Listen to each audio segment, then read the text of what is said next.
Hello everyone and welcome to my channel career glow. तो आपको जैसे पता है कि करियर ग्लो आपकी हेल्प करता है बायोलॉजी के जितने भी टॉपिक्स हैं उन्हें क्लियर करने में, जो कि CGL, CHSL, CPO, CDS, NDA, railway, NTPC, FCAT, PCS में जहाँ पर भी बायो पूछा जाता है वहाँ पे हेल्प करेगा। और हम ये सारे ही टॉपिक्स को एक्सटेंसिवली कवर करेंगे। तो हमारा जो टॉपिक चल रहा था वो है ग्लैंड्स। तो आज का जो टॉपिक है, आज का जो एंडोक्राइन ग्लैंड है वो है पैनक्रियास। तो अब हम देखते हैं पैनक्रियास को समझते हैं। ये बहुत इंपॉर्टेंट है और बड़ा चंक है टॉपिक का, तो हम इसे थोड़ा अलग पार्ट्स में डिवाइड करके पढ़ेंगे। सो पैनक्रियास जो है उसे डिस्कवर किया था लैंगरहैंस ने। इनका नाम है पॉल लैंगरहैंस, जिनकी फ़ोटो अभी आप देख रहे हो। So it was discovered by Langerhans, that is why it is known as islets of Langerhans. यानी कि ये जो पैनक्रियास आपका ग्लैंड होता है, इसको लैंगरहैंस जो थे उन्होंने डिस्कवर किया था, उन्होंने देखा था, इसलिए इसको हम सेल्स ऑफ लैंगरहैंस भी कहते हैं। उन्होंने बेसिकली पैनक्रियास के सेल्स को डिस्कवर किया। बेसिकली जो पैनक्रियास है उसके सेल थे जिसको नाम दिया गया alpha, beta, gamma and F cell नाम दिया गया। तो एक तरीके से देखा जाए तो मैंने आपको पहले बता चुकी हूँ और पहले बताया भी है कि जो पैनक्रियास है वो आपका मिक्स्ड ग्लैंड है। तो अगर पैनक्रियास एक मिक्स्ड ग्लैंड है तो वो एक्सोक्राइन और एंडोक्राइन दोनों की तरह फंक्शन करेगा। सो पैनक्रियास का जो 5% पार्ट है वो आपका एक्सोक्राइन की तरीके से फंक्शन करता है, यानी कि वो एक डक्ट ग्लैंड है। एक तरीके से कहा जाए तो वो पाइप के थ्रू अपने एंजाइम्स और जो पैनक्रियाटिक जूस है उसको सिक्रीट करता है। बाकी वो 95% जो मैंने बताया था वो क्या है, 95% वो एंडोक्राइन है। तो अगर आपको ये चीज़ नहीं पता तो आप फर्स्ट जो पार्ट है वो देख सकते हैं। एकदम जो इंट्रोडक्शन था उसमें बताया गया था कि ये एक मिक्स ग्लैंड है। सो ये लैंगरहैंस ने डिस्कवर किया था और इसके 4 सेल्स थे, अल्फ़ा, बीटा, गामा, ये सब दे रखे। इनको मैं अभी फर्दर समझाऊंगी कि alpha, beta, gamma, F cell ये सब क्या है। बट आपको ये समझना है कि जो एफ सेल होता है वो क्या सिक्रीट करता है। सो यहाँ लिखा है कि एफ सेल जो है वो सिक्रीट करता है पैनक्रियाटिक जूस, तो उस लिहाजे से ये एक्सोक्राइन है। अब आगे देखते हैं कि ये जो पैनक्रियाज है ना, ये कुछ हार्मोन्स भी बनाता है, राइट। एंड दीज हार्मोन्स, क्योंकि मैंने आपको बताया कि 95% ये एंडोक्राइन है और एंडोक्राइन में आपके हार्मोन्स बनते हैं, तो ये हार्मोन्स भी बनाता है जो कि प्रोटीन से बने होते हैं। बेसिकली देखा जाए तो हमारे पास हार्मोन्स की 2 कैटेगरी होती है, यानी कि हार्मोन्स जो होते हैं वो 2 तरीके से हो सकते हैं। वैसे तो अल्कोहलिक मतलब भी होते हैं, यानी कि अल्कोहल से बने हुए भी हमारे कुछ हार्मोन्स होते हैं, लेकिन मेजरली हम इनको 2 पार्ट्स में डिवाइड करके देख लेते हैं कि जो हार्मोन्स हैं वो या तो फैट से बना होगा, या तो फिर फैट होगा, या तो फिर वो प्रोटीन से बना होगा। सो यहाँ लिखा है and these hormones made up of protein, या तो प्रोटीन्स के बने होंगे और या तो फिर वो फैट के बने होंगे।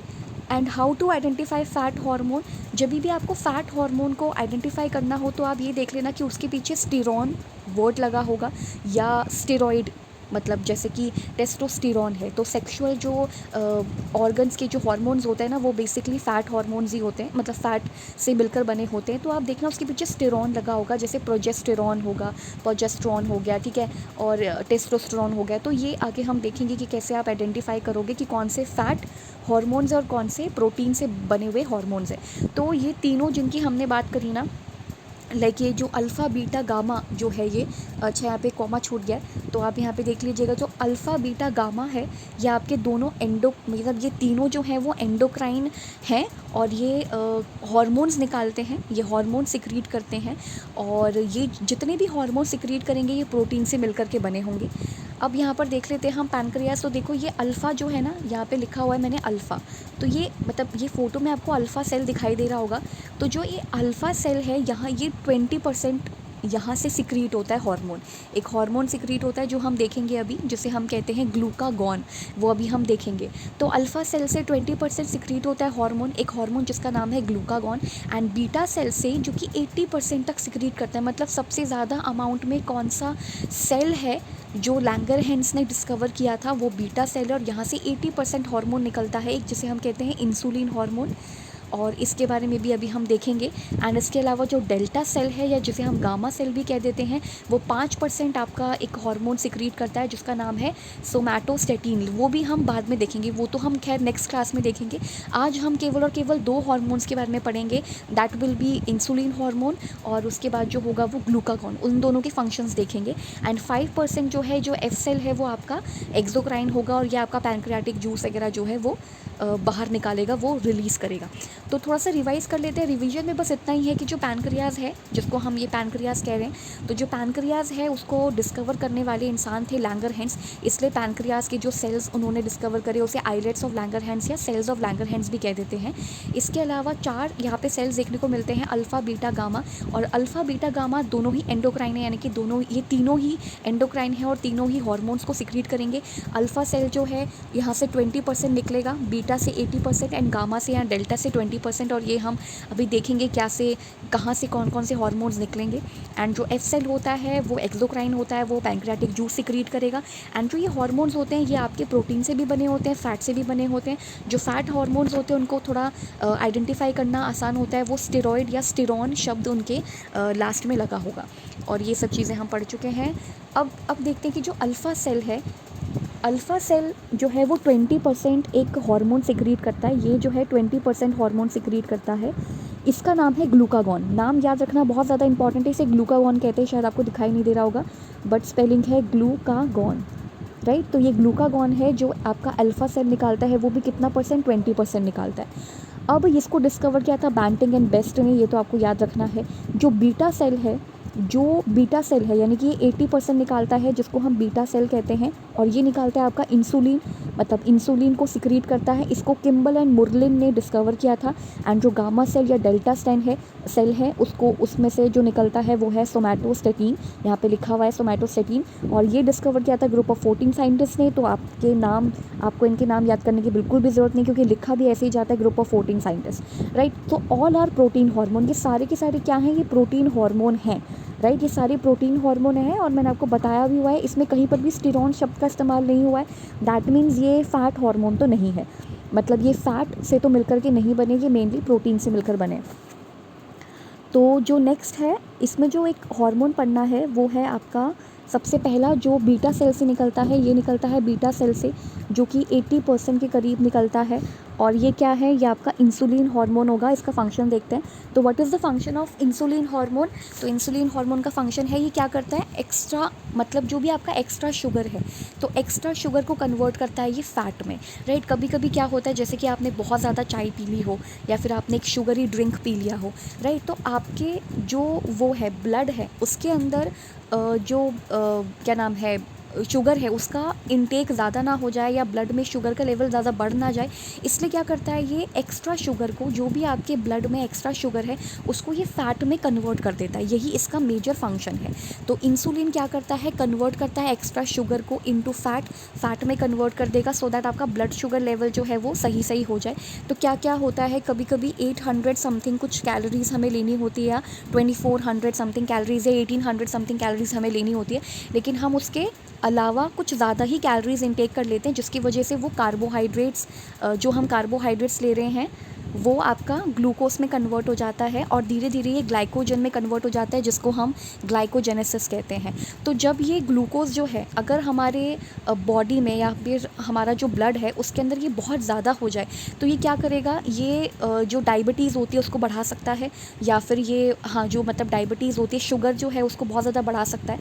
तो इंसुलिन क्या करता है, उस शुगर को कन्वर्ट कर देगा फ़ैट में, उस शुगर को यानी कि एक्स्ट्रा शुगर को ये फ़ैट में कन्वर्ट कर देता है, सो दैट ब्लड में शुगर का लेवल जो है वो कम हो जाए, सो दैट हमें ये जो शुगर वाली बीमारी है वो ना हो। तो यहाँ पे नॉर्मल शुगर, ब्लड शुगर कितना, 80 to 120, मतलब आज के हिसाब से अगर देखा जाए तो इतना होता है, ये 80 से 120 के करीब होता है। फास्टिंग कंडीशन में ये 60 to 80 तक पहुँच जाता है, मतलब जब हम फास्ट रखे होते हैं या फिर सुबह सुबह मतलब जब हम उठते हैं तो फास्टिंग कंडीशन ही होती है वो बेसिकली, क्योंकि कम से कम 8 आवर्स या 10 आवर्स तक अगर हम कुछ नहीं खाते तो वो एक तरीके से फास्टिंग कंडीशन ही होती है। तो उसमें जो ब्लड शुगर लेवल होता है वो 60 to 80% तक होता है। आफ्टर मील वो 120 to 140 पहुंच जाता है। तो हमें बेसिकली इतना होना ही चाहिए, इतना तो होना ही चाहिए जो ब्लड शुगर लेवल है, ठीक है। इससे ज़्यादा हो जाएगा तो वो ऑब्वियसली प्रॉब्लम कॉज करेगा। अब यहाँ पर है कि अगर मान लो कि ये जो आपका बीटा सेल है, जो कि 80% तक एक हार्मोन सिक्रीट करता है जो कि इंसुलिन है, अगर ये कम निकलने लगे तो क्या होगा?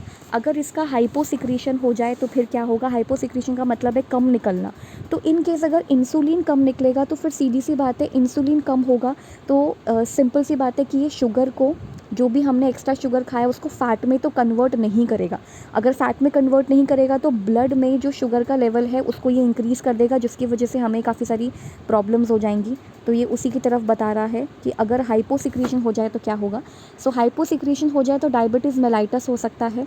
एंड डायबिटीज़ मेलाइटस का मतलब होता है जिसके अंदर शुगर हो जाती है basically. It will not convert extra sugar into fat. तो अगर इंसुलिन कम सिक्रीट हो तो फिर जो एक्स्ट्रा शुगर होती है जो हमने खाया है इतना सारा, वो फ़ैट में कन्वर्ट नहीं होगा। और अगर वो फ़ैट में कन्वर्ट नहीं होता है तो फिर वो क्या करेगा, थोड़ी बहुत प्रॉब्लम कॉज करेगा। ऑब्वियसली वो ब्लड में शुगर का लेवल बहुत बढ़ा देगा, तो ब्लड शुगर लेवल इंक्रीज़ हो जाएगा, पॉली यूरिनेशन हो जाएगा, बहुत ज़्यादा यूरिन आएगा, ऑटो इम्यून हो जाएगा सिस्टम, और किडनी फेलियर, लंग फेलियर वगैरह बहुत सारी प्रॉब्लम्स हो सकती है। तो यहाँ पर एक चीज़ लिखी है, diabetes happens when your body is not able to take up sugar into its cell. यानी कि डायबिटीज़ तब होता है जब आपकी बॉडी जो है वो शुगर, मतलब जो सेल्स हैं वो आपके शुगर को यूज़ ना कर सके एज अ एनर्जी, यानी कि वो उसे कन्वर्ट ना कर सके फ़ैट में। फ़ैट क्या है? फ़ैट बेसिकली हमें एनर्जी तो देता है। जो फ़ैट होता है जब हम खाना नहीं खा रहे होते या जब हम फास्टिंग की कंडीशन में होते हैं, तो जब हम फास्टिंग कंडीशन में होते हैं तो हमें एनर्जी कौन दे रहा होता है? फ़ैट दे रहा होता है। तो अगर ये जो शुगर है, मतलब अगर इंसुलिन नहीं होगा तो शुगर आपका फ़ैट में कन्वर्ट नहीं होगा, वो एनर्जी में कन्वर्ट नहीं होगा।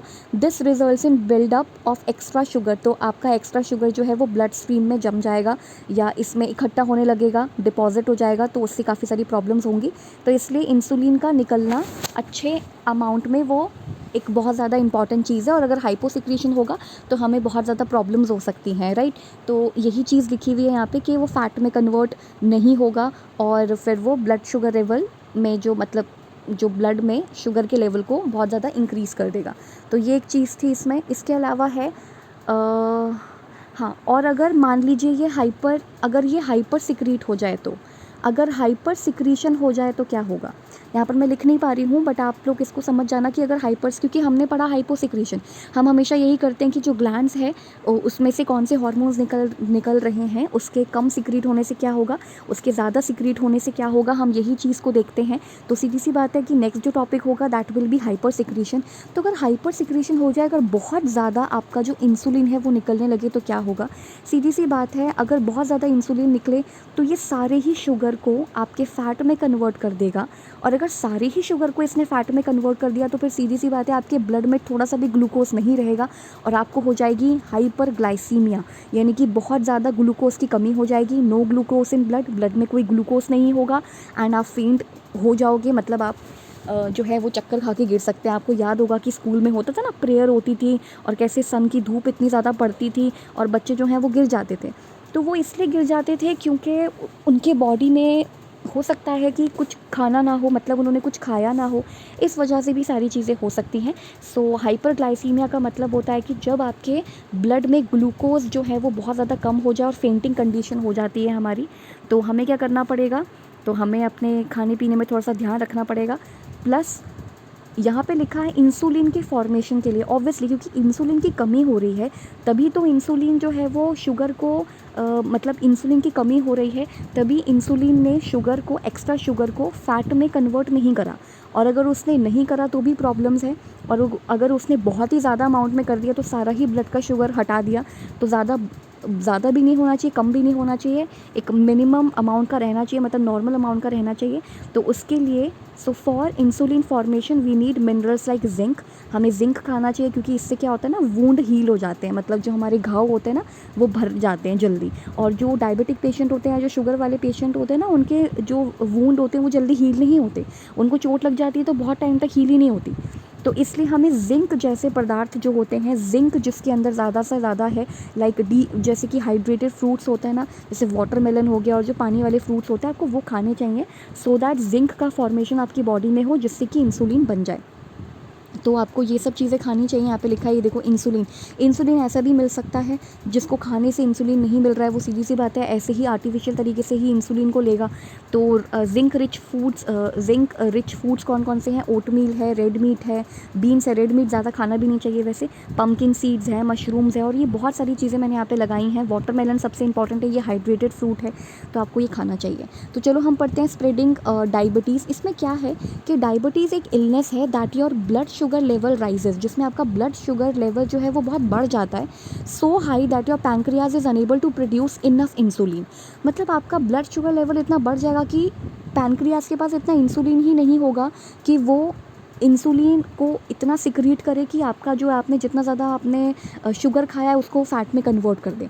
तब जाके ये सारी प्रॉब्लम्स आती है। अब देखो रिस्क ग्रुप कौन कौन से, तो 35 साल के जो लोग होते हैं उनको सबसे ज़्यादा ये सारी प्रॉब्लम्स होती हैं, या वो लोग office worker who are likely to eat sweets and be inactive. जैसे ऑफिस वर्कर्स में क्या होता है कि जिनकी 9 to 5 जॉब होती है, या फिर जिनकी 9 to 3 या समथिंग कुछ भी जॉब अगर उनका है, तो वो क्या करते हैं, एक जगह पे कंप्यूटर के सामने बैठे रहते हैं, या गवर्नमेंट एम्प्लॉय हैं तो भी उनको काम करना पड़ता होगा, बैठे रहना पड़ता होगा, तो इनएक्टिविटी हो जाती है। उसकी वजह से भी बहुत ज़्यादा प्रॉब्लम्स होती हैं। And people with belly fats, right. तो आप उसको प्रिवेंट कैसे कर सकते हो? Having less sweets during day के टाइम पे आप लेस स्वीट्स खाइए, या फिर ये जो जितना भी जंक फूड है ये मत खाओ। एंड एक हफ्ते में कम से कम 5 दिन तो आपको वर्कआउट करना होगा, 30 to 60 minutes, right. And undergoing annual diabetes screening, और अपने आप चेकअप आप करवाओ, ये थोड़ा सा ज़्यादा इंपॉर्टेंट है। और ये सारी प्रॉब्लम है, पॉसिबल कॉम्प्लिकेशंस, ये देखो क्या कह रहा है ये। तो बहुत ज़्यादा प्रॉब्लम्स हो सकती है, आई में प्रॉब्लम हो सकती है, और आपके जो हार्ट होता है ना, जो इतना हेल्दी हार्ट होना चाहिए, उसमें प्रॉब्लम हो सकती है। इसके अलावा किडनी का प्रॉब्लम तो होता ही है, तभी तो इसको हम पॉली यूरिनेशन कहते हैं कि बहुत ज़्यादा जो है पॉली यूरिनेशन होने लगता है, यानी कि बहुत ज़्यादा यूरिन आने लगता है, यानी कि 1 घंटे में 5-5 6-6 बार आप चले जाओगे। तो ये सारी प्रॉब्लम्स होती हैं। इसके बाद मैंने आपको हाँ, तो ये सारी चीज़ें हो गई थी, जिंक तक आपको बता दिया था। एक चीज़ और देखते हैं कि मान लीजिए इंसुलिन नहीं निकलेगा, तो सीधी सी बात है, जो ब्लड का शुगर का लेवल है, यानी कि ब्लड में शुगर का लेवल बढ़ जाएगा और वो फैट में कन्वर्ट नहीं होगा। और अगर एक बार ब्लड में शुगर बढ़ गया तो वो डायबिटीज़ को लीड कर सकता है। तो क्या क्या हो सकता है? फ्रीक्वेंट यूरिनेशन, आप हमेशा भूखे महसूस होंगे, वेजाइनल इन्फेक्शन हो सकता है, बहुत सारी प्रॉब्लम्स आ सकती हैं आपको, ऑलवेज टायर्ड, और ये सारी ही चीज़ें आप देख लेना। हमेशा आपको सेक्शुअल प्रॉब्लम्स रहती हैं, आपको हमेशा आपको प्यास लगेगी, ब्लरी विजन, मतलब वही ना, आई का भी कुछ प्रॉब्लम हो जाएगा। तो देखो ये रेटिनोपैथी, तो ये कुछ आई से रिलेटेड भी प्रॉब्लम्स हो जाएंगी। 7 common symptoms of type 2 diabetes, ये तो और भी खतरनाक होता है। तो टाइप 2 डायबिटीज़ जो है उसमें है स्लो हीलिंग ऑफ वूंड्स जो हैं वो आपके हील ही नहीं हो रहे हैं, कांस्टेंट हंगर हो रहा है, फ्रीक्वेंट यूरिनेशन हो रही है आपको, numbness of hands and feet, मतलब आपको सुन पड़ जाता है जो हैंड्स एंड फीट होते हैं वो, अनएक्सप्लेन्ड वेट लॉस, बहुत ज़्यादा वेट लॉस होता है, बहुत ज़्यादा ही अनएक्सप्लेन्ड वेट लॉस। तो ये वेट लॉस की तरफ बता रहा है कि बहुत ज़्यादा वेट लॉस होता है। जैसे कि आपको यहाँ पे थोड़ा दिखाई दे रहा होगा ना कि इसकी जो पैंट जो इसने पहनी है, पैंट्स जो पहनी है वो थोड़ी सी उसमें गैप है, fungal infections and blurry vision. तो ये सारी की सारी प्रॉब्लम्स यहाँ पर फेस करने पड़ती हैं। तो यहाँ लिखा है sometimes people with type 2 diabetes और gestational diabetes need insulin therapy, कभी कभार तो उनको इंसुलिन थेरेपी लेनी पड़ती है। इंसुलिन थेरेपी जैसे कि कभी कभार जब खाने पीने से नहीं आपको इंसुलिन मिल पा रहा है, आपकी बॉडी नहीं बना पा रही है, तो इंसुलिन थेरेपी लेनी पड़ती है, right. If other treatments have not been able to keep blood glucose level within the desired range, तो जितना डिज़ायर्ड रेंज होना चाहिए है, जब आपके ब्लड के ग्लूकोज का उतना नहीं रह पाता है तो आपको इंसुलिन थेरेपी लेनी ही पड़ती है, सो दैट आप आगे के कॉम्प्लिकेशन से बच सकें। तो ये चीज़ें लिखी हैं। तो बेसिकली हम लोग पैनक्रियास का जो एक बीटा सेल है वो हम कर चुके हैं, जो कि 80% तक आपका इंसुलिन सिक्रीट करता है। तो आपको समझ आ गया होगा कि इंसुलिन जो है वो कितना ज़्यादा इंपॉर्टेंट है हमारे ब्लड शुगर लेवल को मेंटेन करने के लिए। उससे क्या क्या प्रॉब्लम्स होती हैं, उसके हाइपोसिक्रीशन एंड हाइपर सिक्रीशन से क्या प्रॉब्लम्स होती है, मैंने ये भी बता दिया है। अब आपने क्या करना है, अगर आपको ये चीज़ समझने में थोड़ी दिक्कत होती है तो, या फिर मैंने बहुत अगर फास्ट ही करवा दिया है इस चीज़ को, तो आप दोबारा से जाके देखिए और आप इसको याद करने की कोशिश करिए, इसको समझने की कोशिश करिए, इसी कॉन्सेप्ट को, तो आपको ज़्यादा अच्छे से याद हो पाएगा। और रिपीटिशन से हमेशा चीज़ें याद होती हैं। तो एक बार नहीं कि आपने वीडियो देख लिया एंड दैट्स इट, नो। अगर आपने नोट्स भी बनाए हैं और अगर आप वीडियो भी देख रहे हो तो आपको इसे रिपीट करना पड़ेगा, बिकॉज विदाउट रिपीटेशन ये तो पॉसिबल ही नहीं है कि आप इसको याद कर लो, क्योंकि बहुत सारे वर्ड्स हैं, लाइक ग्लूकागॉन है, इंसुलिन है, पैनक्रियास के सेल, लैंगरहैंस, और ऐसे बहुत सारे इसमें वर्ड्स आए हैं, तो आपको बार बार रिपीट करना होगा। नेक्स्ट हम पढ़ने जा रहे हैं जो कि है आपका फंक्शन ऑफ ग्लूकागॉन। और ग्लूकागॉन जो है वो अल्फ़ा सेल से निकलता है। अभी हमने पढ़ा बीटा सेल के बारे में। बीटा सेल 80% समथिंग कुछ जो आपका हार्मोन है, इंसुलिन हार्मोन, वो सिक्रीट करता है। वैसे ही बीटा सेल से जैसे 80% तक आपका वो सिक्रीट होता है इंसुलिन, वैसे ही अल्फ़ा सेल से 20% ग्लूकागॉन सिक्रीट होता है। ये क्या करता है, ये बिल्कुल अलग काम करता है, ये बिल्कुल उल्टा काम करता है इंसुलिन के। अब देखो इंसुलिन क्या काम करता था, तो इंसुलिन का बेसिक काम ये था कि वो ब्लड में, मतलब ब्लड के शुगर लेवल को मेंटेन करने के लिए एक्स्ट्रा शुगर को वो फैट में कन्वर्ट करेगा, राइट। अब ये इसका उल्टा काम करता है, यानी कि ये फैट को शुगर में कन्वर्ट करता है, राइट। ये फैट को शुगर में कन्वर्ट करेगा। So it uses store fat to convert it into sugar at the time of fasting condition. We can stay without eating up to 14 days, मतलब बिना खाए पिए आप 14 दिन तक रह सकते हो। कैसे? क्योंकि आपकी बॉडी का जो फैट है, ग्लूकागॉन आपके फ़ैट को तोड़ेगा और उसको शुगर में कन्वर्ट करेगा और आपके ब्लड में शुगर को मिलाएगा। तो ब्लड में शुगर को मिलाने से क्या होगा, आप फेंट महसूस नहीं करोगे, ठीक है। जैसे होता है ना, करवा चौथ आती है तो जो विमेन है उनको व्रत वगैरह रखना पड़ता है, या फिर कभी भी व्रत वगैरह रखना पड़ता है, आप लोग भी रखते होंगे, या कभी कोई जैसे कोई नवरात्रि का व्रत वगैरह होता है ना, तो जब भी हम व्रत रखते हैं तो हम ऐसा तो नहीं कि मर जाते हैं रात भर में, ऐसा तो नहीं है, या फिर हम फेंट हो जाते हैं, ऐसा भी नहीं है। तो क्या होता है कि ग्लूकागॉन काम कर रहा होता है, मतलब जो हमारा फैट हमारी बॉडी में प्रेजेंट है उसको तोड़ के हमारे ब्लड में मिला रहा होता है, हमारे ब्लड में शुगर दे रहा होता है, ताकि आपको ग्लूकोज मिले, आपको एनर्जी मिले। बिकॉज ग्लूकोज जो है वो आपको एनर्जी तो देता है ना, तो ये आपको एनर्जी देता है, और बिना खाए पिए जो है हम 14 डेज़ तक रह सकते हैं। सो यही इसका एक उल्टा काम था, जो जैसा काम इंसुलिन करता है उसका ही उलट काम जो है, उसका ही उल्टा काम जो है वो ग्लूकागॉन करता है, राइट। तो इसको हम कह सकते हैं काउंटरैक्ट करता है बेसिकली, ठीक है। अब है हाइपोसिक्रेशन। सीधी सी बात है, ग्लूकागॉन अगर कम सिक्रीट हो तो क्या होगा, कम सिक्रीट होगा तो less sugar in blood, blood में आपका शुगर नहीं रहेगा तो आप फेंट हो जाओगे, और हाइपर सिक्रीशन हो जाए तो शुगर लेवल बहुत ज़्यादा इंक्रीज़ हो जाएगा, जिसकी वजह से आपको हाइपरग्लाइसीमिया हो जाएगा, यानी कि जो ये मतलब बहुत ज़्यादा शुगर जो है वो बढ़ जाएगी। तो यहाँ लिखा है कि ग्लूकागॉन एक पेप्टाइड हार्मोन है। पेप्टाइड का मतलब होता है प्रोटीन हार्मोन है, secrete from alpha cell, alpha cell से निकलता है, जो कि लैंगर मतलब वही पैनक्रियाटिक आइलेट से, यानी कि उसके एक सेल से निकलता है जो अल्फा सेल कहलाता है। Hypoglycaemia is physiologically the most potent secretory stimulus and best known action of glucagon is to stimulate glucose production in the liver. So basically hypoglycaemia का मतलब है जब आपके ब्लड में शुगर लेवल बहुत ज़्यादा कम हो जाए, तो उसी चीज़ की यहाँ पे बात कर रहा है ये, राइट। तो आप इस चीज़ को एक बार देख लेना, पढ़ लेना। एंड ये भी शायद वही लिखा हुआ है, तो हम फेंट हो जाते हैं अगर हाइपोग्लाइसीमिया हो जाए ना, तो ये सारी प्रॉब्लम्स हो जाती हैं, ठीक है। मतलब ब्लड में शुगर लेवल जो है वो बहुत ज़्यादा कम हो जाएगा, जिसकी वजह से सारी प्रॉब्लम्स होंगी। सो टुडे आज की क्लास के लिए सिर्फ इतना ही था। And keep learning and keep discerning.